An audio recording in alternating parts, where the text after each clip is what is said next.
வந்து பாத்தீங்கன்னா B.Ed first year second semester அவங்களுக்கு வந்து பாத்தீங்கன்னா இன்னும் எக்ஸாமுக்கு வந்து பாத்தீங்கன்னா இப்போ நாளையில இருந்து பாத்தீங்கன்னா உங்களுக்கு வந்து 8 நாட்கள் மட்டும் தான் இருக்கு. சரிங்களா சார்? இந்த 8 நாட்கள்ல நம்ம எப்படி சார் படிக்கணும், எந்த சப்ஜெக்டை ஃபர்ஸ்ட் எடுக்கணும், ஒவ்வொரு சப்ஜெக்ட்டுக்கு நம்ம எவ்வளவு நாள் எடுத்துக்கணும், எப்படி படிச்சா நம்ம எக்ஸாமுக்கு வந்து அரியர்லாம் பாஸ் பண்ணலாம், அதிக மார்க் எடுக்கலாம், அதை பத்தி நான் உங்களுக்கு டீட்டெயிலா சொல்றேன். சரிங்களா?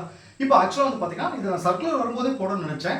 எனக்கு கொஞ்சம் ஒர்க் அதிகமாக இருந்தனால தான் என்னால் வீடியோ இது சம்மந்தமாக வீடியோ போட முடியல. ஸோ இப்போ நான் சொல்கிறத வந்து நீங்கள் கொஞ்சம் ஹார்ட் ஒர்க் பண்ணீங்கன்னா கண்டிப்பாக நம்ம ஜெயிக்க முடியும். சரிங்களா?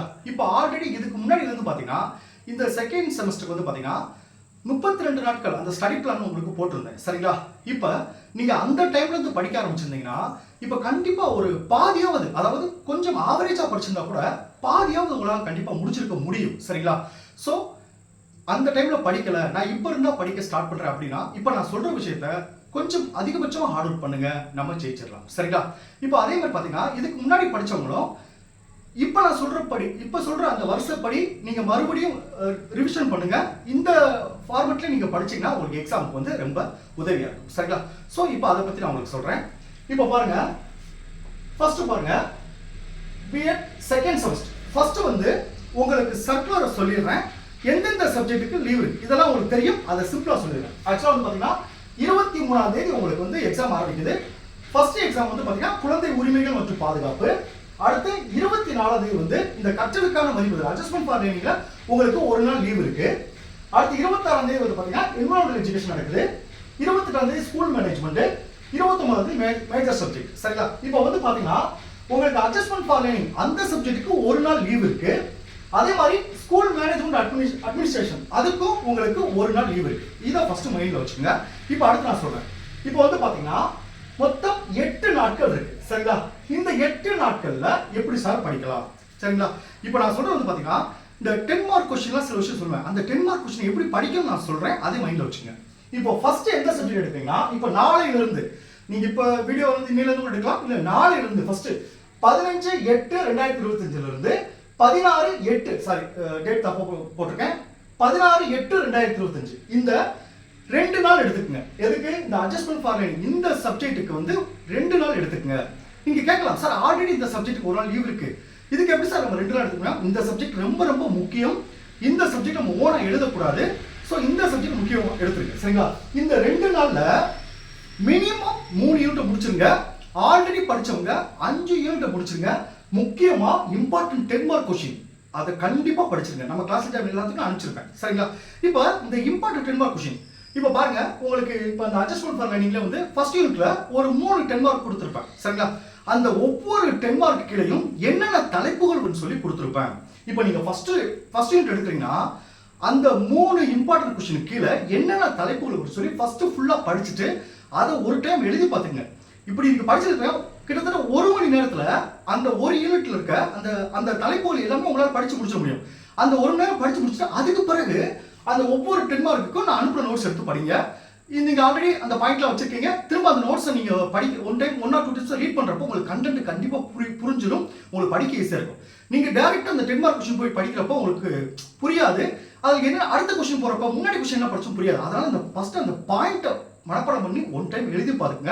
இது எல்லா சப்ஜெக்டும் பாருங்க. நான் ஏன் இதுக்கு இவ்வளவு தூரம் நான் சொல்றேன் பாத்தீங்கன்னா, அப்படி பாயிண்ட் எழுதுனீங்கன்னா எழுதி அதை மனப்பாடம் பண்ணிட்டீங்கன்னா உங்களுக்குள்ள ஒரு தன்னம்பிக்கை வந்துடும். ஓகே இதெல்லாம் நமக்கு தெரியும் அப்படின்ற அடுத்தடுத்து நம்மளால படிக்க முடியும். நீங்க டைரக்டா போய் எதுவுமே இல்லாம போயிட்டு அந்த இம்பார்ட்டன்ட் கொஸ்டின் டைரக்டா 10 மார்க் கொஸ்டின் படிக்கிறப்போ உங்களுக்கு குழப்பமா இருக்கும். ஃபர்ஸ்ட் பாயிண்ட் எடுத்துட்டு அதுக்கு 1 மணி நேரம் எடுத்துக்கங்க, தப்பே கிடையாது. சரிங்களா? அதாவது அடிப்படை விஷயத்துக்கு டைம் அதிகமாக எடுத்துக்கலாம், அடுத்து படிக்க நமக்கு ஈஸியா இருக்கும். ஸோ இப்படி தான் நீங்கள் ஒவ்வொரு சப்ஜெக்ட்டுக்கு நான் சொல்கிற எல்லா 10 மார்க்குக்கும் இப்படி ஃபாலோ பண்ணுங்க, கண்டிப்பாக உங்களால் ஜெயிக்க முடியும். சரிங்களா?